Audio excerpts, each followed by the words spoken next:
Hi, everyone. Welcome back to Global English Podcast. I'm Jordan. And I'm Taylor. So today, we're doing a deep dive into something that is, I think, just universally frustrating. Whether you're learning a new skill or trying to get a project done at work or, specifically for our listeners, getting through those intermediate levels of English. Yeah, yes. The wall. It really is a wall. It's that tricky bit where, like, all your first energy is gone and you just stop.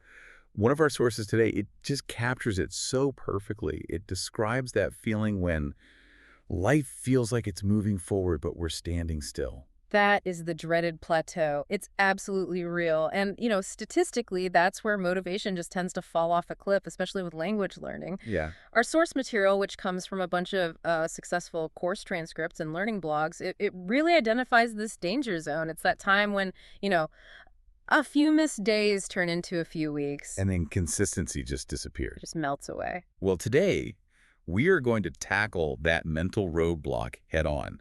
That whole emotional slump, that feeling of zero progress. There's a fantastic idiom for it that native speakers use all the time. Stuck in the mud. Exactly. We're going to unpack that one. And more importantly, we're going to look under the hood of some really successful English courses to see what their blueprint is, their strategy for keeping you moving, even when you feel totally trapped. That's right. The mission today is to really look at the architecture of learning. We're pulling out the strategies from these advanced course materials, and we're going to spotlight 5 really critical words and phrases. And what are those? Well, they define both the content and the feeling of making real progress. We're going to break down what colloquial speech is and how to actually use it. Oh, good. The messy real-life stuff. The messy stuff that native speakers actually use. And you should definitely stick around to the end because I've got a fun little pop quiz ready to help lock in all this new vocabulary. I love that you are here with us for this deep dive. Before we jump into the first section, we have one super small request. Just make sure you hit that subscribe button for Global English Podcast right now and give this deep dive a like. It is like the #1 way you can help us find more curious learners just like you. Okay, let's get into it. All right, so let's unpack the context here. The structure. Our main source today gives us this peek behind the curtain of how major English learning series are put together. Right. Especially for those B1, B2, intermediate students. And what jumped out at me immediately was this idea of making lessons student-friendly and teacher-friendly. That blend it's absolutely essential, and it really tells you everything you need to know about the strategy. So, Well, think about it. A teacher needs material that's clear, easy to use, and doesn't require, hours of prep time. That's the teacher-friendly part. okay, makes sense. But if you, the student, find the material confusing or just totally disconnected from your real life, then the whole system just falls apart.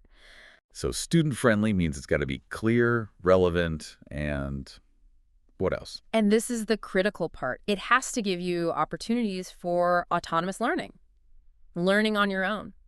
I never really thought about it like that. It's almost like a design problem. It is. Like, how do you make something that works in a classroom with a teacher, but also gives the learner the tools they need to keep going when they're, on the bus or just at home? Exactly. And the source materials really underline this. They talk about a mix of content. They're not just, throwing new information at you every single day. Right. They specifically mention creating a mix of completely new lessons, updated texts and activities, and refreshed and fine-tuned some favorite lessons. Wait, okay, hold on. Why the repetition? If I'm paying for a new course, shouldn't I get all new stuff? My first reaction is to be a little skeptical of that. That is such a great question. And it gets right to the science of memory, specifically something called the forgetting curve. The what? The forgetting curve. Basically, if a course introduces a concept, let's say the third conditional, and only talks about it once, you're probably going to lose that skill within a few days or weeks. Ah, I see. So to truly consolidate your knowledge, and that's a word we're going to dig into later, you need to see it again and again over time, but in slightly different ways. So the refreshed and fine-tuned favorites aren't lazy. They're strategic. They're reinforcements. Precisely. They make sure the foundation you built 3 months ago doesn't just crumble. Okay, that makes a lot more sense now. Yeah, it's an integrated approach where that reinforcement is just built into the DNA of the curriculum.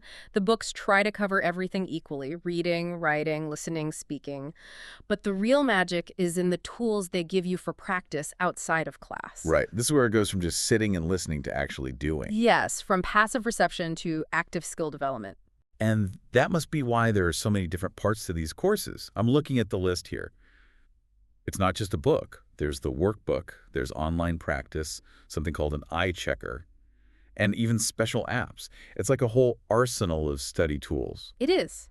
And each one of those tools is targeting a slightly different learning need. I mean, we can break it down. Yeah, let's do that. Why do I, as an intermediate learner, need all these different layers? Okay, so take the traditional workbook. It's still critical for what we call mechanical drilling, filling in the blanks, writing out verb tables. Boring stuff. It can feel that way, but it forces that physical muscle memory of writing and spelling. But that feels so old school compared to an app. Why do we still need paper workbooks? Well, because handwriting and just, touching the page activates different parts of your brain. When you physically write out a word, you're securing that memory in a different way than just typing it. Okay. But then the digital tools, they take over where the book leaves off. And they offer something the book can't. Instantaneous feedback. All right, so the online practice stuff. Exactly. It usually has videos, interactive games. Okay. And the huge benefit is you get scored immediately. You know right away if you're right or wrong. Which means you can fix your mistakes instantly. It speeds up that whole learning loop. It speeds it up a lot. And then you have something like the eye checker. What do you think that does? Eye checker. Sounds like it checks my work. Mm. Maybe a spell checker. It's more about self-assessment, about metacognition learning, how you learn. It lets you test yourself on a specific unit's content so you can pinpoint your own weak spots. Ah, so it helps you figure out where you're getting stuck. It is vital for B2 students. You're not just asking, am I good at English anymore? You're asking, why do I always get the past perfect continuous wrong? It identifies the specific points where you feel, well, stuck in the mud. I get that. If you don't know what you don't know, you can't fix it. The eye checker gives you that lucid view of your own mistake. Exactly. And then you have the really specialized tools like a pronunciation app. We saw a specific mention of vowel and consonant sound charts. For intermediate learners, just knowing a word isn't enough. You have to be able to say it clearly and hear the subtle differences between sounds. This is where those really tricky sounds come in, right? Like diphthongs. Absolutely. Diphthongs, which are vowel sounds where your mouth actually moves, like the A and say, or the ow. And no, they are a huge stumbling block for so many learners. Because if your native language doesn't have those exact same sounds, you might say ship when you mean sheep. A pronunciation app helps you isolate those sounds, see them, hear them, and fix that one specific technical problem. That level of detail, it just shows that the course designers really get it. That learning English isn't just one thing. That's like a coordinated attack on all these different fronts.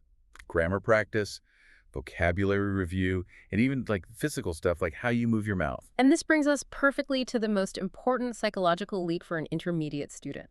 Exposure to real-world conversation. For B2 students, the clean, controlled audio they listen to as beginners, it's just not enough anymore. They need to hear the language how it's actually spoken. Not just how it's taught. Exactly. So this is where they bring in the colloquial English videos and exercises. Yeah. This is where it gets really interesting because they're intentionally moving away from that perfect studio quality speech. Yes, and the goal here is massive. They say upper intermediate students need to get used to listening to authentic colloquial speech. They need to be able to deal with different speeds and accents, and they need exposure to high-frequency colloquial phrases and idioms. Okay, let me just stop you right there. Yeah. That is a huge psychological shift for a student. It is. You spend years learning all the formal rules, Right. And now the textbook is basically saying, okay, now forget the rules and just listen to the mess. That's the only way to prepare for fluency. Controlled audio is slow, it's clear, it's perfectly scripted. Authentic audio, like an interview on the street, is fast. It has interruptions, people say and they use a ton of reductions, like gonna instead of going to. So if you only know textbook English, the first time a native speaker talks to you in a coffee shop, you're going to feel completely lost. Completely stuck in the mud. The course is basically building a bridge from the safety of the classroom to the wild jungle of native conversation. Which leads us perfectly to our first target word. It does. Wait, that's a cool word. I've heard colloquial before, but I think I always just connect it with slang. Is that right? How do we define colloquial accurately? That is a perfect question because it's a really common point of confusion. Colloquial is much broader than just slang. Okay. So in plain English, colloquial just means the language that we use in normal everyday conversation. It's informal, it's familiar, it's the language native speakers use when they're relaxed and just trying to connect quickly. So it includes slang, but it's not only slang. Right. It includes slang, abbreviations, idioms, but it also just means using simple sentences and contractions like don't or can't. So it's not bad English or lazy English. It's just efficient, natural English. Exactly. And the source material is saying you have to master this style if you actually want to talk to people who aren't your teacher. Let's look at a few examples of how the word is used. Okay. So a formal usage might be, the academic paper advised against using colloquial expressions in the thesis. Here it just means informality isn't appropriate. Right. Keep it serious. Now, a casual example. When texting my friend, I always use colloquial abbreviations like LOL and BTW. Okay, super common. And now for a funny one. The strict professor surprised everyone by ending his lecture with a very colloquial "see you later, alligator." Huh. That's great. I That don't- really shows the contrast. And how trying to be colloquial when you're not can sound kind of weird. It can sound very weird. Let's try a quick role play. Let's demonstrate the difference between a formal and a colloquial greeting. You start formal. Okay, good day. Are you proceeding? Wow, okay, super formal. And the colloquial version would just be, hey, what's up? So different. And what's up is faster, friendlier. The formal one creates this distance. Unnecessary distance, that's a great way to put it. So just to wrap this one up, remember the common word pairings, the collocations. Okay? We say colloquial speech, colloquial English, or a colloquial phrase. Got it. Okay, let's move on to our next word. We kind of touched on it earlier when we were talking about course structure. The source says that reading is important to build vocabulary and to consolidate grammar. So is consolidate just a fancy way of saying review? That's another great question, and it's a really important difference. To review just means to look at something again. Okay. To consolidate means to actively strengthen something, to secure it, to make it firm and solid. In learning, it means taking all this new scattered information and locking it into your brain so strongly that it's hard to forget. Okay. So if I review the past perfect, I just, like, read the rule again. But if I consolidate it, I do 10 exercises, I write some sentences about my own life, and then I try to teach the rule to a friend. I'm locking it down. That is the exact difference. It implies permanence, stability. It's about moving knowledge from your short-term memory into that long-term memory warehouse. I like that. Let's see the examples. Okay, a formal one. The CEO decided to consolidate the company's regional offices into one major headquarters. They're taking many parts and making one strong unit. Makes A sense? casual one. Before the exam, I need to consolidate all my messy notes into a clean study guide. I need to do that so badly. It's taking scattered things and organizing them into something solid. Precisely. And now, the funny one. After winning the lottery, the first thing I did was consolidate all my pocket change into a massive, shiny tower. A very, very solid tower of coins. I get it. Okay, let's do a role play. Let's say we're planning a study weekend. Okay. And I'm feeling a bit overwhelmed. I'm like, ugh, I feel like I learned so much about adjectives this week, but it's all just kind of floating around in my head. I'm not sure I really know it. Okay, that feeling tells me the information hasn't been secured yet. So instead of starting the next chapter, we should use Saturday morning to consolidate everything we learned about adjectives. So no new stuff. No new stuff. First, we test ourselves on the rules. Then we spend an hour writing sentences, comparing, 3 different movies, using only those adjective structures. We lock it in. I like that. We consolidate first, then move forward. That's the key to real progress. And remember, the common collocations. You consolidate knowledge, you consolidate power. The noun form is consolidation phase, which is used all the time in learning. This next one is the big one. It's the emotional core of this whole deep dive.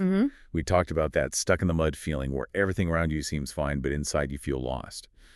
Why is this particular idiom so good for describing that feeling of frustration in learning? Because the image is so powerful and so instantly relatable. Just picture a car with its wheels spinning in deep, thick mud. Right. The engine is roaring, the wheels are turning like crazy, there's a ton of energy and effort being used. But the car isn't going anywhere. It's just digging itself deeper into a hole. That is it. That's the metaphor. Effort without progress. It perfectly describes feeling trapped or experiencing a frustrating delay when you're trying your hardest. That is exactly what learning a new grammar tense feels like sometimes. Let's do the examples. A formal one could be, our team project has felt stuck in the mud ever since we lost our main source of funding. Okay, the project is stalled. A casual one, I've been trying to finish this book for a month, but I just feel totally stuck in the mud. Yeah, I've been there. What about a funny one? My diet was going well until I realized I was stuck in the mud right next to the dessert shop. Oh, that's good. Both literally and metaphorically stuck. Okay, let's try it in a conversation. Go for it. Okay, so I'm really struggling with the past perfect continuous tense. I've watched all the videos, I've done the exercises in the workbook, but I feel completely stuck in the mud with it. Every time I try to use it, I get it wrong. I hear that. And when you feel stuck in the mud, the worst thing you can do is just keep spinning your wheels faster, doing more of the same thing. So what should I do? Maybe we need a different approach, a detour, which we'll get to later. Instead of more exercises, let's try watching a movie clip and just listening for every time someone uses that tense. Change the strategy, not just the effort. That's really good advice. As for collocations, it's pretty simple. You feel stuck in the mud or you get stuck in the mud. It's all about losing that forward momentum. Speaking of clarity, our fourth word is lucid. It came from a part of the lesson content on sleep. The sentence was, a lucid dream is one in which we are aware that we are dreaming. So, why do we need this word? Why not just say a clear dream? Lucid is a more powerful and specific word than just clear. It implies a really high degree of clarity. It can mean something is clear and easy to understand, like an explanation. Okay. But when you're talking about a person or a mental state, it means being clear-headed, rational, and fully aware. It's about being mentally sharp. So it's like turning on a bright light in a dark room. Full awareness. That's a perfect analogy. And in learning, having a lucid understanding of something means you can explain it really simply to someone else. Got it. Let's hear the examples. A formal one. The scientist provided a remarkably lucid explanation of the complex experiment. So she made it easy to understand. Right. A casual one. I finally felt lucid enough to start my work after drinking 2 cups of coffee this morning. I feel that every day. It's the opposite of feeling foggy. Exactly. And the funny example. The cat was having such a lucid dream, it kept batting its paws at an imaginary mouse on the wall. Okay, let's try role play. Let's say I'm explaining a really complicated movie plot to you. Okay, I'm ready. So first the main character's in the real world, but then he takes the pill and he wakes up in the Matrix, but then he finds a glitch. And it turns out the Matrix is inside another, bigger Matrix, and his whole life has been a simulation inside a simulation. Yeah. Wow. Okay. That was actually a very lucid explanation of a very confusing movie. The simulation inside a simulation part made it totally clear. I tried my best. And remember the collocations for this one. Lucid dream, lucid explanation, and a lucid memory. A very clear memory. Got it. Yeah. Okay. Our last word brings us right back to the journey of learning. The podcast source we looked at was so positive about making mistakes. It said, the detours, the wrong turns, they teach you something, they make you wiser. Yeah. I love that idea that mistakes aren't failures, they're just detours. What exactly is a detour? A detour is a different route to get somewhere, and it's usually a longer one. Literally, it's when a road is closed and you have to go a different way. Okay. Metaphorically, in learning, it's a deviation from your simple, straightforward study plan. It could be spending way too much time on a topic that wasn't that important, or having to go back and learn a basic skill you missed before you can move forward. So it's like taking the scenic route. It might take longer, but you still get to your destination. Exactly. It implies that the direct path was blocked for some reason, and maybe you needed the experience of that other route to gain some new perspective. I like that examples. Formal. Due to road construction, all traffic was forced to take a significant detour through the Northern District. Standard. Casual. Sorry I'm late. I had to take an unexpected detour to pick up the dry cleaning. Huh? A super common everyday use. Yep, happens all the time. And the funny one, my recipe called for a straight path, but I decided to take a detour and added an extra cup of chili powder. Ooh, a very bad detour. I would not recommend that one. Let's do a quick role play. Let's say we're trying to give someone directions. Okay. So to get to the library, you just go straight down this road for 2 miles and it's on your left. Yeah. Super easy. Oh, wait, hold on. I was just there this morning. The bridge is closed for repairs. No. So you can't go that way. You have to take a detour. You need to turn right here, go all the way around the park, and then come back up from the south side. It'll add about 10 minutes to your trip. Okay, so the direct path is blocked. The detour is necessary. Exactly. And the collocations are simple. You take a detour or you make a detour. That was a fantastic 5 words. Now it's time for my favorite part, the common mistakes segment, where we save our listeners from making embarrassing errors. Let's do it. Let's go back to our main idiom, stuck in the mud. Now, I have a serious question. As learners get more words, they want to sound more sophisticated, right? Right. And that can be a trap. So if I want to sound really intelligent and not so casual, can I say, I am experiencing prolonged stasis within a muddy mire instead of I feel stuck in the mud? I love your commitment to vocabulary, I really do. But that is a perfect example of what we were talking about earlier, creating unnecessary distance. But why? I'm using bigger, more advanced words. Because native speakers, especially in a colloquial chat, value speed and shared understanding more than complex vocabulary. When you say prolonged stasis in a muddy mire, my brain has to stop and translate your complicated words back into the simple shared image of the car stuck in the mud. So it actually makes the conversation slower and more awkward. It makes it very awkward. It sounds like you're reading from a 19th century novel, not having a conversation. Honestly, it will probably make me laugh a little. Okay, lesson learned. Sophistication in conversation comes from using the right idiom at the right time, not from using the biggest words you know. Exactly. If you want a slightly more formal alternative, you could say, I feel bogged down, or I'm in a slump, or honestly, just I'm stuck. Simple is almost always better. Got it. Any other common mistakes with these words? Yes. Misusing collocations. A learner might say, I need to consolidate my motivation before the test. Wait, why is that wrong? It makes sense. They want to strengthen their motivation. It makes logical sense, but it's not what a native speaker would say. We consolidate things that are tangible or structural, like knowledge, resources, notes. But motivation is an abstract feeling. Right. You don't consolidate it. You boost your motivation, or you find your motivation, or you regain it. A native speaker would say, I need to find my motivation. So you have to learn the word and all the other words it likes to be friends with. That is the real difference between just knowing a word and actually being fluent. Okay, I think I'm ready. It is time for the pop quiz. All right, you and everyone listening, let's see how well we locked in that knowledge. I'll give you a definition or a sentence with a blank, and you fill it in with one of our 5 words. Colloquial, consolidate, stuck in the mud, lucid, or detour. Let's do it. I'm feeling very lucid right now. That's a good start. Okay, question 1. I spent the whole weekend reviewing my notes and doing practice exercises in order to blank the key grammar rules before the big exam. That has to be consolidate, to make the knowledge strong and secure. Perfect. Question 2. Our project lost its funding, and now we can't move forward. We feel completely blank. That's our big one, stuck in the mud. You got it. Question 3. The main road was closed, so we had to take a long blank through the countryside. That is a detour. Excellent. Question 4. The professor's explanation was so clear and easy to understand. It was a remarkably blank explanation. That would be lucid. And the final question. To sound natural when you're just chatting with friends, you should use informal blank language. That is colloquial language, the fun, everyday stuff. 5 for 5.